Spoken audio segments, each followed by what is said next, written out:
नमस्कार विद्यार्थियों, ID classes में आपका स्वागत है।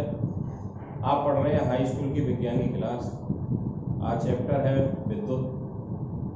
विद्युत के बारे में आपने विद्युत आवेश के बारे में, विद्युत धारा के बारे में, विद्युत विभवांतर के बारे में और इसके बाद ओम का नियम यानी प्रतिरोध के बारे में आपने जाना, विशिष्ट प्रतिरोध के बारे में आपने जाना।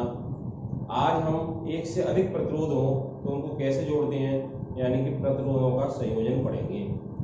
जिन छात्रों ने ये चैनल सब्सक्राइब नहीं किया है वो सब्सक्राइब अवश्य करें, बेल आइकन दबाएं, वीडियो पसंद आने पर लाइक अवश्य करें, अपने मित्रों को शेयर करें। आइए देखते हैं आज प्रतिरोधों का संयोजन।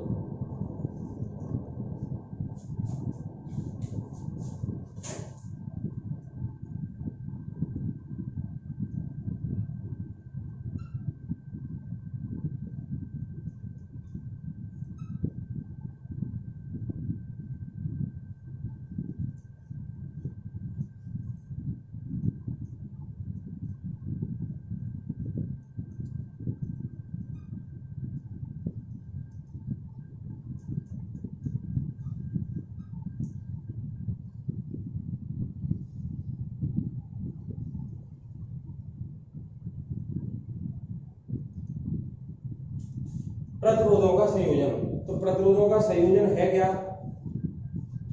ठीक है, तो ध्यान देंगे, जब आपके पास एक से अधिक प्रतिरोध हैं और उनको जोड़ना है तो उनके जोड़ने को तो संयोजन कहते हैं। अब किस प्रकार जोड़ें?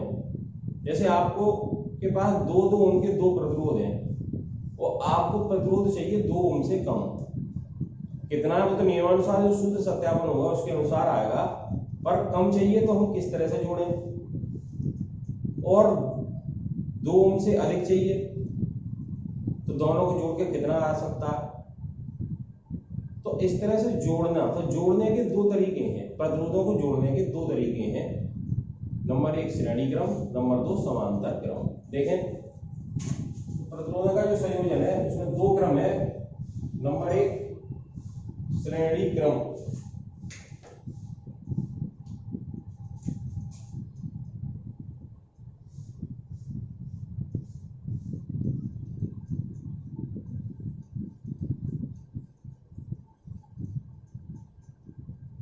नंबर 2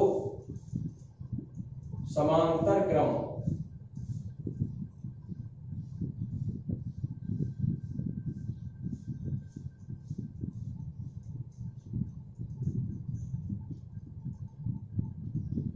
अब 2 तरीके से हम जोड़ सकते हैं, एक श्रेणी क्रम के अनुसार, एक समांतर क्रम के अनुसार। अब श्रेणी क्रम क्या है, समांतर क्रम क्या है, ये समझना है। श्रेणी क्रम में ये है कि 2 या 2 से अधिक प्रतिरोध जोड़ने हैं तो उसका क्या है कि पहला प्रतिरोध है, मान लो ये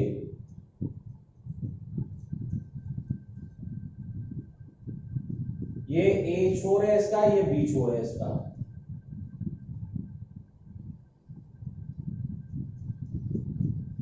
ठीक है, अब दूसरा प्रतिरोध जोड़ना है तो ये ध्यान रखना है, इसका जो दूसरा छोर है और दूसरे प्रतिरोध का प्रथम छोर है, पहला सिरा है, उसको यहां ज्वाइंट कर देंगे। क्या कर देंगे? अब दूसरा जो प्रतिरोध है उसको क्या किया, ज्वाइंट कर देंगे, यानी इस पॉइंट पर ये बांध दिया।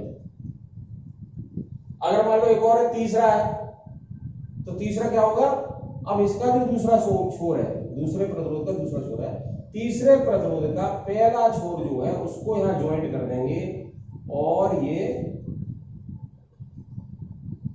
तीसरा प्रतिरोध हो जाएगा, ये आपका सी डी। ऐसे एक से भी अधिक है तो और कर सकते हैं। अब इसका प्रतिरोध अलग था, आपको मैंने 2 ओम का बताया था, मान लिया R1 का है, ये R2 का है, ये R3 का है, या समान है R ओम के 3 प्रतिरोध जोड़े तो टोटल कितना प्रतिरोध होगा, है ना? तो टोटल हमारे पास इन सब को हटा के एक प्रतिरोध लगा दें तो वह कोई प्रभाव नहीं पड़ेगा, आपके विद्युत पर्पस को कोई प्रभाव नहीं पड़ेगा, उतना ही तुल्य प्रतिरोध रहेगा जितना इन तीनों का था। उसकी जगह एक तार लगा दिया जाए जाए, एक प्रतिरोध लगा दिया जाए तो क्या होगा, उतना ही रहेगा। तो इसे कहते हैं इसको हटा के एक आर लगा दिया जाए तो वो उसका तुल्य प्रतिरोध है। तो ये श्रेणी क्रम में कैसे जोड़ते हैं ये समझना है आपको। अब श्रेणी क्रम में जोड़ के इसका तुल्य प्रतिरोध कितना आएगा, यानी R1 R2 R3 के 3 प्रतिरोध हमने श्रेणी क्रम में जोड़ दिए, इनको हटा के जो एक R ओम का जोड़ा जाए तो उस R का मान कितना आएगा, ये हम श्रेणी क्रम वाले सूत्र से अभी सत्यापन करेंगे, सूत्र निकालेंगे, उस सूत्र के अनुसार उतना मान आया करेगा। जैसी जरूरत होगी आप उस सब्जेक्ट में वैसे ही प्रतिरोध लगाएंगे। तो ये श्रेणी क्रम में आपके समझ में आ गया होगा किस तरह से जोड़ते हैं। ऐसे ही समांतर क्रम में कैसे जोड़ते हैं। अब हमें समांतर क्रम में जो तुल्य प्रतिरोध होता है, जितना एक प्रतिरोध है उससे कम ही आता है। तो देखेंगे कि मान लो आपको 2 ओम के 3 प्रतिरोध हैं, तो आपको 2 ओम से भी कम उसमें जोड़ना है मान लो, तो कितना प्रतिरोध आए, तो हम क्या करें, उसे ऐसी व्यवस्था करें, एक प्रतिरोध हम पे नहीं था, 3 थे, तो 3 को कैसे जोड़े, तो समांतर क्रम में जोड़े, तो जो प्रतिरोध है यानी R ओम है, R ओम से कम प्रतिरोध आता है श्रेणी क्रम समांतर क्रम में, और श्रेणी क्रम में क्या आएगा, जितना प्रतिरोध है उससे अधिक। ठीक है, तो ये ध्यान रखना है। ऐसे पूछा भी जाता है कि किस संयोजन, सवाल में पूछा जाता है किस संयोजन में जोड़े जिससे इतना प्रतिरोध हो जाए, तो आपको समझना है कि श्रेणी क्रम में जोड़ना उचित रहेगा या समांतर क्रम में, या कुछ श्रेणी क्रम में कुछ समांतर क्रम में, ऐसे न्यूमेरिकल आएंगे। तो यहां ये समझना है समांतर क्रम में कैसे जोड़ते हैं। जैसे आपका ये ए बी वाला प्रतिरोध था,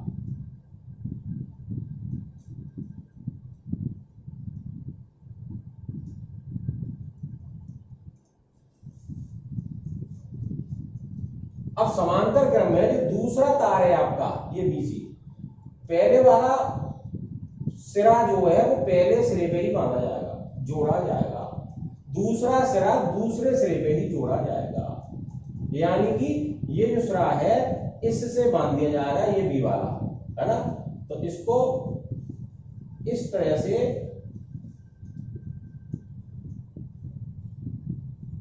यहां बांध दिया जाएगा, ए और बी सिरे पर, बी और सी सिरा भी यहीं बांध दिया,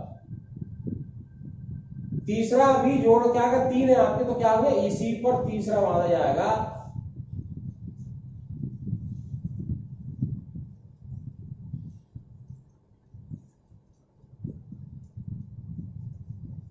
तो ये कैसे हो जाएंगे, है ना, A B B C C D 3 प्रतिरोध जो है समांतर क्रम में, क्या ये समांतर क्रम में, और ये क्या है श्रेणी क्रम में। अब जो विद्युत परपथ होगा जिसमें सेल लगा होगा, विभवांतर जा रहा होगा, धारा जा रही होगी, उसमें ये प्रतिरोध जैसी जरूरत है वैसी लेंगे।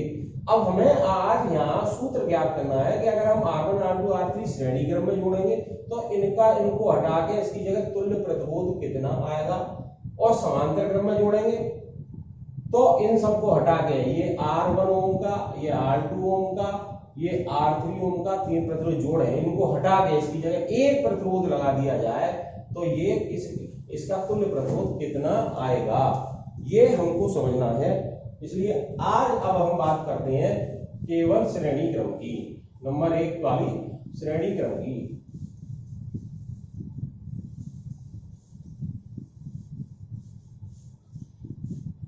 तो पहले तो आप प्रतिरोधों का संयोजन समझ गए, है ना, 2 या 2 से अधिक प्रतिरोधों का संयोजन, यानी उनको जोड़ना क्या कहलाता है, प्रतिरोधों का संयोजन कहलाता है। अब हम श्रेणी क्रम में संयोजन करते हैं, तो हमने क्या करा, श्रेणी क्रम में माना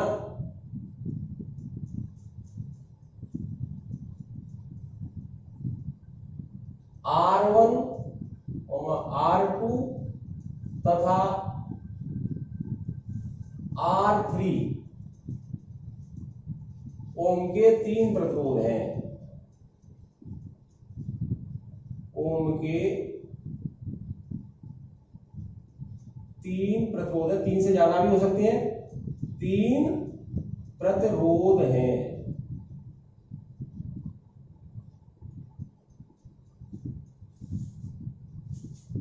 जिनको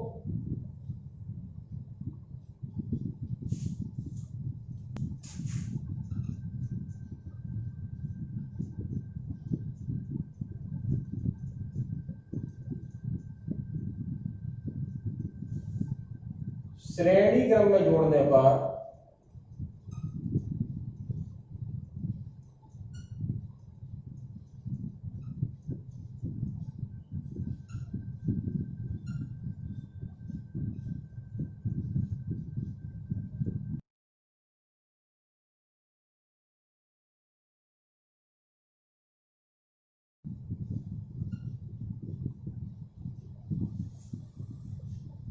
आर है। इसका अर्थ है R1 R2 R3 हटा दें, उसकी जगह आर लगा दें, तो तुल्य प्रतिरोध आर है। ठीक है। अब ये ध्यान रखना है कि जब हम श्रेणी क्रम में जोड़ते हैं प्रतिरोधों को, तो जो सेल से धारा आ रही है, श्रेणी क्रम में धारा प्रत्येक प्रतिरोध में समान होती है। यहां ये समझना है, जो धारा सेल से जाएगी, आई धारा सेल से जाएगी, वो प्रत्येक प्रतिरोध में ही जाएगी। R1 में भी आई होगी, R2 में भी आई होगी और R3 में भी आई होगी। परंतु जो सेल से विभवांतर जा रहा है, वोल्टेज जो जा रहे हैं, विभवांतर जा रहे हैं, वो श्रेणी क्रम में अगर प्रतिरोध जुड़े हैं तो वो तीनों में बट जाते हैं अपनी प्रतिरोध की क्षमता के अनुसार। किसी में V1, किसी में V2, किसी में V3 होगा। ये ध्यान रखना है। समांतर क्रम में धारा प्रत्येक में अलग अलग जाएगी, पर विभवांतर समान रहेगा। ये समझना है, ये याद हो जाना चाहिए। यही पॉइंट है इसमें। ये सत्यापन आपका पेपर में 4 नंबर का या पूरा 7 नंबर का, अगर दोनों आते 7 नंबर का क्वेश्चन आ जाता है, जो लास्ट क्वेश्चन आता है इसमें। और बहुत सिंपल है, सीधे डेरिवेशन है, गणित की तरह है। आपको समझना है, बस इतनी लाइन समझनी है। श्रेणी क्रम में धारा समान रहेगी प्रत्येक प्रतिरोध में, और विभवांतर अलग अलग बटेगा। टोटल 10 वोल्ट का अगर सेल है तो 10 वोल्ट में से किसी को 3 जा रही है, किसी को 5 जा रही है, तीसरे को 2 वोल्ट, यानी इस तरह बढ़ जाएगा और धारा समान रहेगी। और समांतर क्रम में धारा क्या होगी, अलग अलग बढ़ेगी, है ना। 10 एम्पियर की धारा है, अगर एक को 2 है, दूसरे को 6 है, तो तीसरे को क्या होगी, 2 एम्पियर होगी, है ना। पर विभवांतर समान होगा। और इसको इस तरह से याद रखना है कि समांतर क्रम में विभवांतर समान होता है, तो आपको याद रखना है जो हमारे घरों में संयोजन होता है वो समांतर क्रम में होता है। घरों में जो आप विद्युत धारा अपने सर्किट चल रहा है वो कैसा है, समांतर क्रम में है। इसलिए घर में वोल्टेज सबके समान होते हैं। आप जानते हैं सामान्यतः 250 वोल्टेज 240 या 220 वोल्ट पर सभी चीजें चलती हैं, पर धारा अलग अलग हो जाती है। फ्रिज लगाए तो उसमें धारा अलग जाएगी, पंखे में अलग है, बल्ब में अलग जाएगी, पर सभी क्या हो, एक समान वोल्टेज पर चलते हैं। ये याद कर लेना है आपको। तो यहां आप समझेंगे कि R1 R2 R3 होंगे 3 प्रतिरोध, जिनको श्रेणी क्रम में जोड़ने पर तुल्य प्रतिरोध R है ना। R1 में प्रतिरोध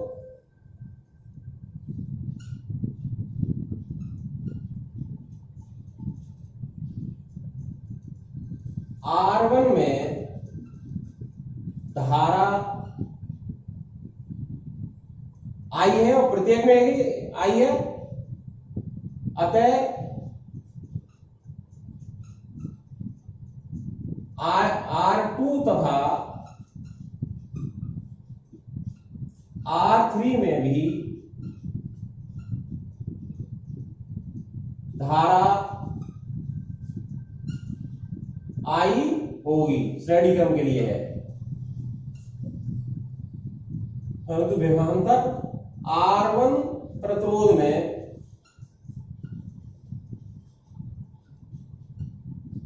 विभवांतर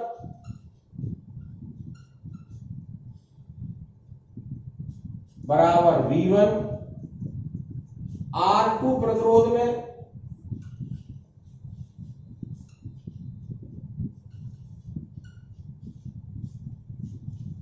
विभवांतर बराबर V2 और R3 प्रतिरोध में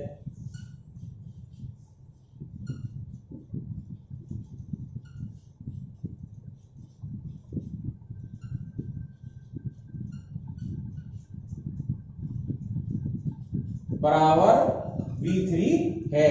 सेल द्वारा कुल प्रतिरोध V है। सेल द्वारा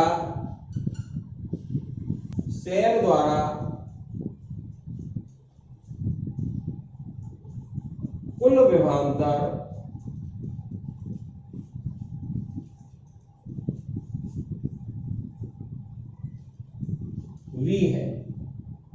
ठीक है, तो बस इतना। अब इसको सर्किट के हिसाब से समझेंगे, विद्युत पर्पज इसका देखते हैं।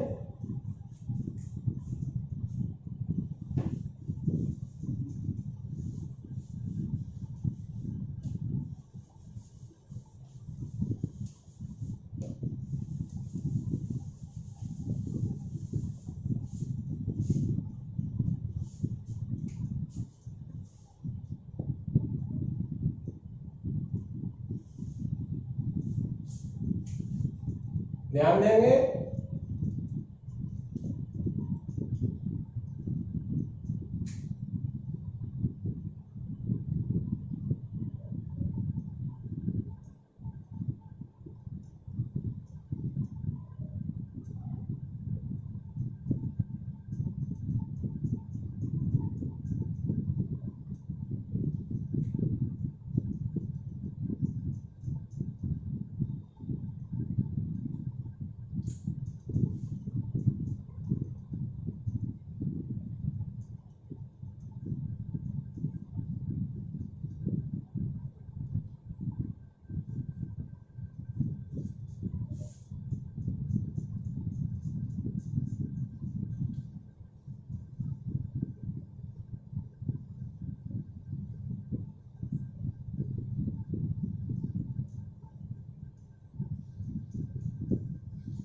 ये 3 प्रतिरोध आपको श्रेणी क्रम में जोड़े हैं।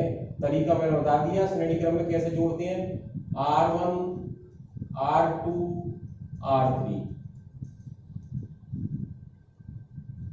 ये यहां पर जॉइंट है, ये जॉइंट है, और ये यहां से सर्किट चल रहा है, ये जॉइंट है। इसको A B प्रतिरोध मान लिया, इसको B C प्रतिरोध मान लिया, और इसको C D प्रतिरोध मान लिया।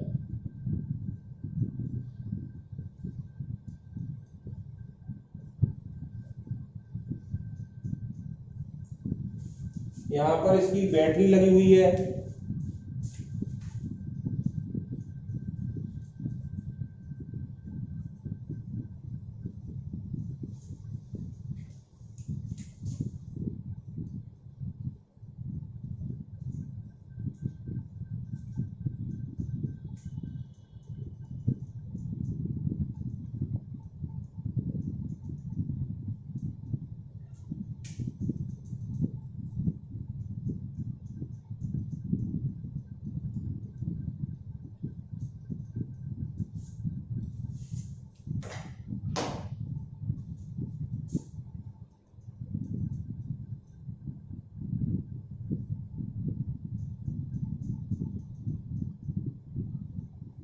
ऑन ऑफ की एक कुंजी लगी हुई है यहां।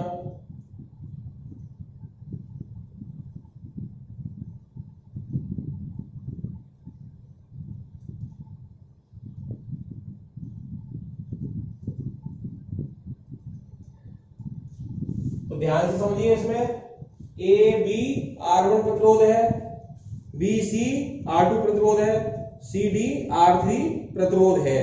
ठीक है, इस सेल से जो धारा जा रही है वो क्या है, I है। धन सिरे से धारा निकलती है, ये I है, और ये I पूरे सर्किट में जा रही है। ये ऑन ऑफ कुंजी है, बटन दबाने पर ऑन करेंगे। ठीक है, ये है। इसका जो विभवांतर है, कुल वोल्टेज इसका जो है सेल है, वो V विभवांतर है, V volt, V volt.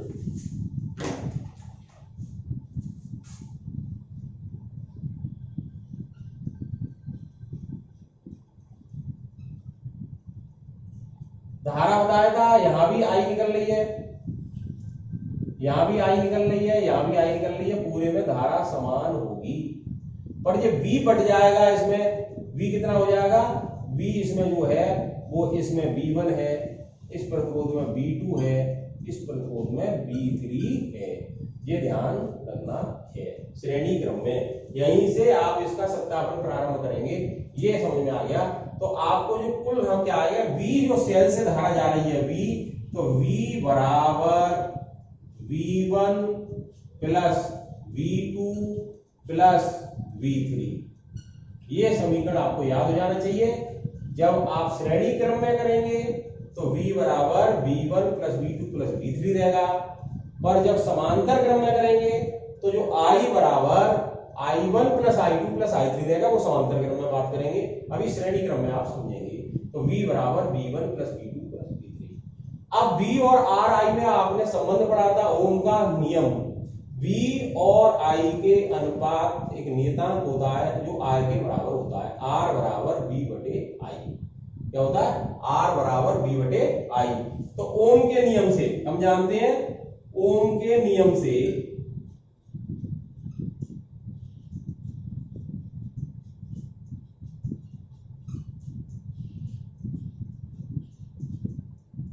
R बराबर क्या होता है? V बटे I। ठीक है, इससे हमें जो V का मान लगाना है तो V बराबर क्या होगा, यानी इससे यही सूत्र को लिख सकते हैं, V बराबर RI। इस सूत्र का उपयोग करेंगे, V बराबर RI का उपयोग करेंगे। तो आप V1 के लिए क्या करेंगे? अब V है एक प्रथम प्रतिरोध में, प्रथम प्रतिरोध के लिए क्या होगा?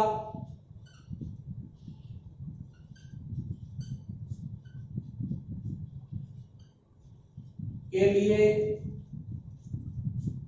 क्या हो जाएगा? V की जगह V1 आ जाएगा, R की जगह R1 आ जाएगा, I समान है, यही रहेगा, है ना। ऐसे ही द्वितीय प्रतिरोध के लिए,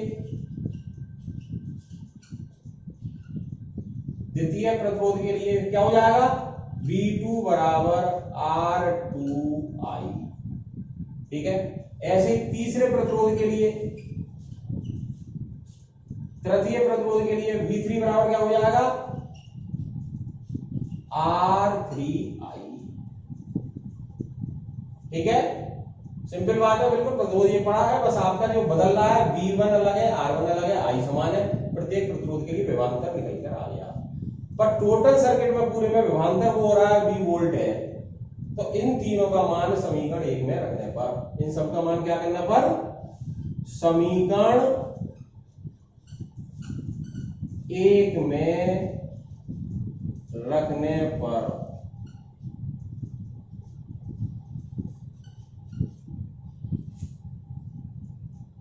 तो समीकरण 1 में रखेंगे आगे। तो देखिए,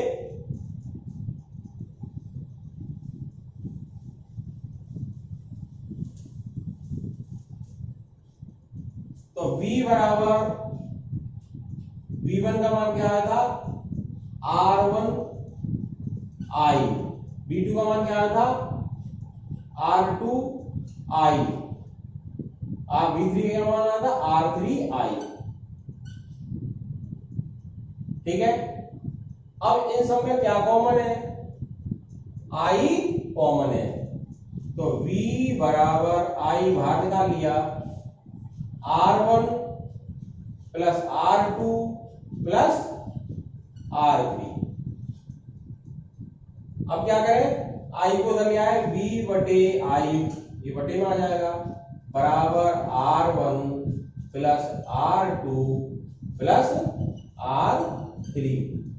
और अभी आपने V बटे I पढ़ा था, उनका नियम, विभवांतर और धारा के अनुपात को क्या कहते हैं? प्रतिरोध कहते हैं, एक नियतांक के बराबर होता है। इसलिए हमारा तुल्य प्रतिरोध यहाँ क्या माना था हमने? इनका तुल्य प्रतिरोध R। इन सबको मिला के R1 R2 की जगह तुल्य प्रतिरोध माना था आपने। क्या? तुल्य प्रतिरोध बराबर R। तो टोटल विभवांतर है, टोटल धारा है, विभवांतर और धारा के अनुपात को तुल्य प्रतिरोध के बराबर लिखेंगे। इसलिए V बटे I बराबर क्या लिख सकते हैं? R। और R बराबर क्या निकल के आया? R1 plus R2 plus R3। ये आपका सूत्र आ गया। अगर आप पर एक प्रतिरोध नहीं है, टोटल जो चाहिए हमें, उसकी जगह R1 R2 R3 के 3 प्रतिरोध है और उनको टोटल प्रतिरोध के बराबर लगाना है, तो उनका योग करके तुल्य प्रतिरोध प्राप्त कर सकते हैं। यानी कि अगर R1 आपका 2 ओम है, R2 आपका 2 ओम है, R3 आपका 2 ओम है, श्रेणी क्रम में जोड़ा है, तो ये टोटल 6 ओम का कार्य करेगा। टोटल 6 ओम का कार्य करेगा। ठीक है ना। अगर ये 2 ओम का है, ये 3 ओम का है, तो 3 और 2 5, और ये 4 ओम का है, 5 9 ओम का कार्य करेगा। आपके पास 9 ओम का एक प्रतिरोध नहीं है, पर मैंने बताया था जो टुकड़ों में प्रतिरोध है तो उसको श्रेणी क्रम में जोड़ दें, 9 ओम का तुल्य प्रतिरोध आ जाएगा। ठीक है, अब समांतर क्रम में जोड़ना है तो उसमें तुल्य प्रतिरोध कितना आता है, तो वो समांतर क्रम का सत्यापन करेंगे। नंबर 2, तो ये सत्यापन आ गया आपका श्रेणी क्रम में।